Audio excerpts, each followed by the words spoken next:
নমস্কার। পরবর্তী স্টেশন আপনার বাঁ দিকে। এইরকম কথা কোথায় শোনা যায় বলুন তো? কোথায় শোনা যায়? ঠিক ধরেছেন, মেট্রোর মধ্যে শোনা যায় তো। এই মুহূর্তে সংবাদ প্রতিদিন ডিজিটালের ক্যামেরা এবং আমি স্বস্তিকা পৌঁছে গেছি মেট্রো দেখতে জগৎ মুখার্জি পার্কে। মেট্রো দেখতে জগৎ মুখার্জির পার্কে একটু ব্যাপারটা গুলিয়ে যাচ্ছে, তাই তো? দাঁড়ান বলছি। এই বছর দুর্গাপুজোয় ওনাদের থিম হচ্ছে মেট্রোর ওপরে। তাহলে আসুন জেনে নেব যে এবছরে ওনাদের বিষয় ভাবনাটা মেট্রো নিয়ে কিন্তু কিভাবে কি প্রস্তুতি চলছে। আসুন।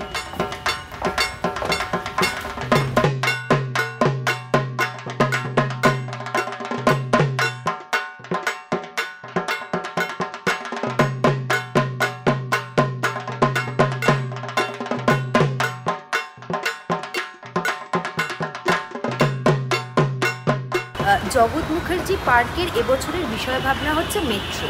সেই মেট্রো আবার গঙ্গার নিচে। তাহলে কি মেট্রোটা চলবে? মানে কি হবে? মানে প্রতিমাই বা কোথায় থাকবেন? মেট্রোর মধ্যে থাকবেন, বাইরে থাকবেন, স্টেশনে থাকবেন, প্ল্যাটফর্মে থাকবেন? দেখুন, আমি না সত্যি বলছি, আমি কিচ্ছু বুঝতে পারছি না। তাই যিনি এটা জানেন, এবছরে যিনি সৃজন শিল্পী, যার ওপরে পুরো বিষয় ভাবনার দায়িত্ব, তার মুখেই শুনে নি না যে এক্স্যাক্টলি থিমটা কি। আসুন তাহলে কথা বলে নিই শিল্পীর সাথে। নমস্কার দাদা। নমস্কার। এবং প্রথমেই বলি, আমি ভীষণ কনফিউজ, সংবাদ প্রতিদিন ডিজিটালের দর্শকরাও কনফিউজ। আপনি যদি এবছরের জগৎ মুখার্জি পার্কের বিষয় ভাবনাটা একটু বলেন। অলরেডি আপনারা কিন্তু ভাইরাল সোশ্যাল মিডিয়ায় হয়ে গেছে, তো এই নিয়ে যদি দর্শকদের একটু কিছু বলেন।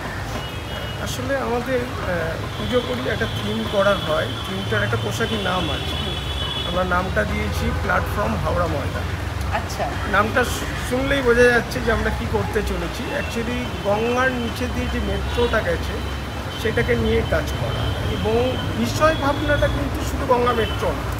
বিষয়টা হচ্ছে আমাদের গঙ্গা দূষণ নিয়ে। গঙ্গা তো শুধু একটা গঙ্গা নদী নয়, কারণ এই গঙ্গাকে কেন্দ্র করে বহু পরিবার তাদের জীবন জীবিকা নির্ভর করে।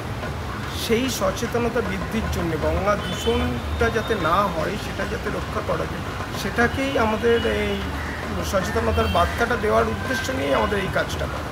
তার সঙ্গে এই বছর মানে 2024-এ কলকাতা মেট্রোর 40তম বর্ষ উদযাপন করেছি।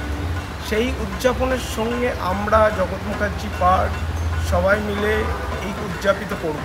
গঙ্গার নিচে মেট্রো, তো দর্শকরা এই মুহূর্তে সত্যি খুব জানতে চাইছেন যে যখন ওনারা এই প্যান্ডেলটি, এই মণ্ডপটি দেখতে আসবেন, সেখানে কি মেট্রো চলবে? একদম, এটা চলমান মেট্রোই হবে। মেট্রো চলবে? সেটা কি করে পসিবল? হ্যাঁ, এটাই আমাদের কাজ। আচ্ছা, সেইভাবেই আমাদের করা, পুরো ইনস্টলেশনটাই সেইভাবে করা হচ্ছে যাতে আপনি মেট্রোতে উঠলেই মনে হবে চলছে। এবং আরেকটা বিশেষত্ব আছে, কারণ আমরা গঙ্গার নিচে দিয়ে যখন যাই মেট্রো করে, আমরা একটা ব্লু রে পাই। এখানে কিন্তু আমরা সেটা রাখছি না। এটা আমরা গঙ্গাটাকেই দেখাবো। আমরা উইন্ডো দিয়ে গঙ্গাকে দেখতে দেখতেই আমরা হাওড়া ময়দান প্ল্যাটফর্মে আসবো এবং একটা দূষণমুক্ত গঙ্গার দর্শন করবো। এত সুন্দর একটা বিষয় ভাবনা, ডেফিনেটলি কিন্তু সোনায় সোহাগা হবে।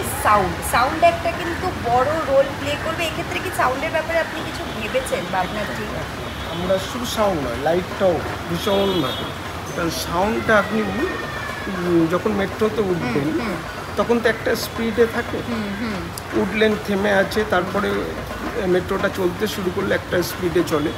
যখন কিছুটা আরও গেল তখন ফুল স্পিডে চলছে, এবং যখন হাওড়া ময়দান মেট্রোতে এসে দাঁড়াচ্ছে তখন কিন্তু ওই ধীরে গতিতে এসে দাঁড়াচ্ছে। এই সমস্ত ফিলটা কিন্তু এই গঙ্গার মেট্রোতে পাওয়া যায়। তাতে বুঝতেই পারছেন সাউন্ড এবং লাইট এটা কতটা মাহাত্ম্য এই কাজটা। ডাউন বনগা লোকাল পার্ট 2 কি কোনোভাবে এটা? আমরা প্রথম ব্যানার যেটা টিজার ক্যাম্পেনিং করার জন্য যে ব্যানারটা আমরা তুলেছিলাম, তাতে আমরা নামটাই রেখেছিলাম ডাউন বনগা লোকাল পর্ব 2, কিন্তু আমরা থিমটার নামটা রিভিল করি। আচ্ছা, এখন সেটা আমরা করব এবং আপনাদের মাধ্যমেই করছি, প্ল্যাটফর্ম হাওড়া ময়দান এই বছরের। আপনি কতটা আশাবাদী যে দর্শক আগের মতনই এটাও প্রচণ্ডভাবে এনজয় করবে, ভালো লাগবে ওনাদের? একদম, আমরা তো দর্শকের জন্যই কাজ করি, আমরা তো বহু মানুষের জন্য কাজ করি। অর্থাৎ আশা রাখছি ভীষণভাবে এটা তাদের ভালো লাগার একটা কাজ হবে। তার মধ্যে এই মুহূর্তে দাঁড়িয়ে তো নানা রকম সমস্যার মধ্যে আমরা সবাই আছি, খুব ভালো নেই, একটু কষ্টেই আছি, কারণ আমরা জানি আমাদের আরজিকরের যে ঘটনাটা ঘটেছে সেই পরিপ্রেক্ষিতে আমরা কিন্তু ভালো নেই কেউ।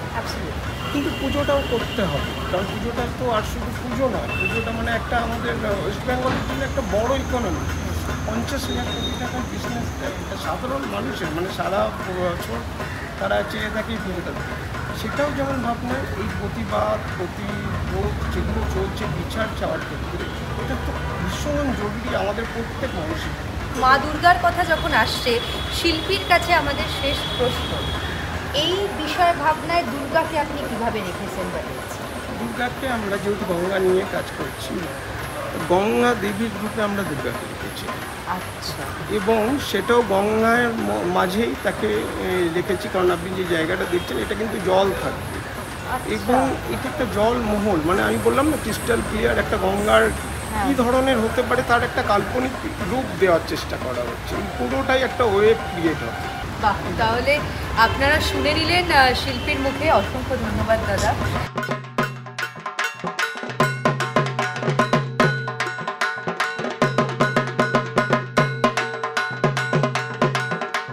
আসুন তাহলে জগৎ মুখার্জি পার্কের পুজোর উদ্যোক্তার সাথে আপনাদের একটু কথা বলুন। দাদা নমস্কার, আপনি এখানে চলে আসুন। দাদা, আমার কাছে খুব ভারী প্রশ্ন নেই আপনার জন্য, কারণ অপূর্ব শিল্পীর মুখে আমরা শুনলাম যে এবছরে আপনাদের থিমটা কি। শুধু জানতে চাই যে জগৎ মুখার্জি পার্কের পুজো এবছর কততম বর্ষে পার? এটা 28তম বর্ষ। আমাদের 1936 সাল তখন পরাধীন ভারতবর্ষ, সেই সময় থেকে এই পুজোর সূত্রপাত। এবং আরও একটা কথা এই সূত্র ধরে জানিয়ে রাখি যে আজকের কলকাতায় যে থিম পুজো দেখছেন, অর্থাৎ একটা বিষয়ভিত্তিক ভাবনা, তার সাথে সামঞ্জস্য রেখে ঠাকুর, মণ্ডপসজ্জা, আলোকসজ্জা, এই জিনিসটা কিন্তু এখানে শুরু হয়েছিল প্রথম জগৎ মুখার্জি পার্কে। এটা প্রায় 50-এর দশকে স্বাধীনতা অপবহিত পরে। এইরকম একটা পরিস্থিতিতে দাঁড়িয়ে যেখানে সবটাই আমাদের চোখের সামনে ঘোলা, যে আমরা সবাই চাইছি তিলোত্তমার জন্য জাস্টিস চাইতে, এই বছর এত বড় একটা ইনভেস্টমেন্ট করে এরকম একটা থিম পুজো কতটা চ্যালেঞ্জিং ভয় লাগলো না? আসলে ব্যাপারটা কী হয়, যে আমরা যখন একটা পুজো শেষ হয় তারপর থেকেই পরবর্তী বছরের পুজো কী হবে না হবে তার একটা পরিকল্পনা শুরু হয়ে যায়।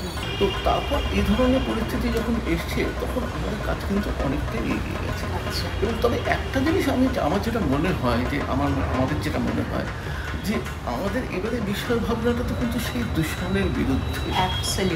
আমরা যদি এখন এটাকে একটু বড় পার্সপেক্টিভে চিন্তা করি, যে আজকে যে লড়াইটা চলছে সাধারণ মানুষ দিনের রাত যাপন করছে যে লড়াইটা নিয়ে, সেটাও কিন্তু সেই প্রকারান্তে দূষণের বিরুদ্ধে।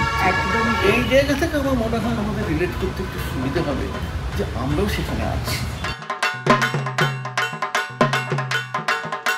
আমরা প্রত্যেকটা নারী দুর্গা, আমরা প্রত্যেকটা নারী গঙ্গা। এই মুহূর্তে জগৎ মুখার্জি পার্কের মহিলা সদস্যদের সাথে আপনাদের একটু কথা বলিয়ে দিই যে ওরা কিভাবে এবছরের থিমটাকে দেখছেন এবং কি এক্সপেকটেশন ওনাদের। নমস্কার নমস্কার নমস্কার। আচ্ছা, প্রথমেই আপনাদেরকে অনেক অনেক কংগ্র্যাচুলেশনস যে এই মুহূর্তে দাঁড়িয়ে, এই পরিস্থিতিতে দাঁড়িয়ে এত সুন্দর একটা থিম আপনারা প্রেজেন্ট করছেন দর্শকদের। তো আমি জানতে চাইছি যে 2016-তে ডাউন বনগাঁ লোকাল কি এবছর এই থিমটাকে ছাপিয়ে যাবে, না এই বছর এই থিমটা ওই থিমটাকে ছাপিয়ে যাবে? সেটা সময় বলবে এবং দর্শক বলবে। মানে আপনারা বলতে চাইছেন যে গঙ্গার নিচে মেট্রোটা কিন্তু দর্শকদের খুবই ভালো লাগতে চলেছে। নিশ্চয়ই, আমরা তো চাইবো সেটা। আমরা এই কমিটির মেম্বার হয়ে তো আমরা চাইবো যে আমাদের পুজোটা বেস্ট হোক।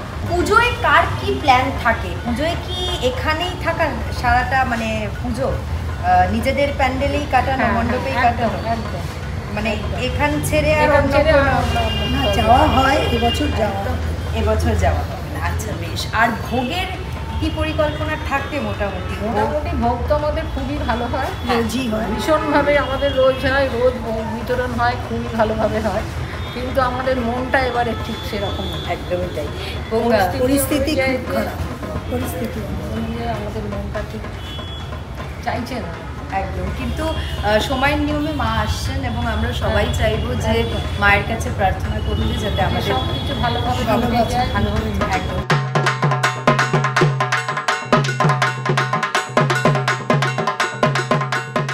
জগৎ মুখার্জি পার্ক যেমন এবছরের তাদের বিষয় ভাবনা নিয়ে আপনাদের আনন্দ দেবে, ঠিক একইভাবে আপনাদের কিন্তু একটা বার্তাও দেবে, যেন গঙ্গাকে আমরা দূষণমুক্ত রাখি। ঠিক যেভাবে চারিপাশটা আমাদের ঘোলাটে হয়ে আছে, আমরা যেন চারিপাশটাকেও দূষণমুক্ত করে রাখতে পারি। তাহলে দেখে নিলেন আপনারা সংবাদ প্রতিদিন ডিজিটালের ক্যামেরার থ্রু দিয়ে উত্তর কলকাতার প্রিয় পুজো কেমনভাবে প্রস্তুতি নিচ্ছে। তাহলে বাদবাকি পুজোর প্রস্তুতিগুলো দেখতে হবে তো, চোখ রাখুন সংবাদ প্রতিদিন .in-এ।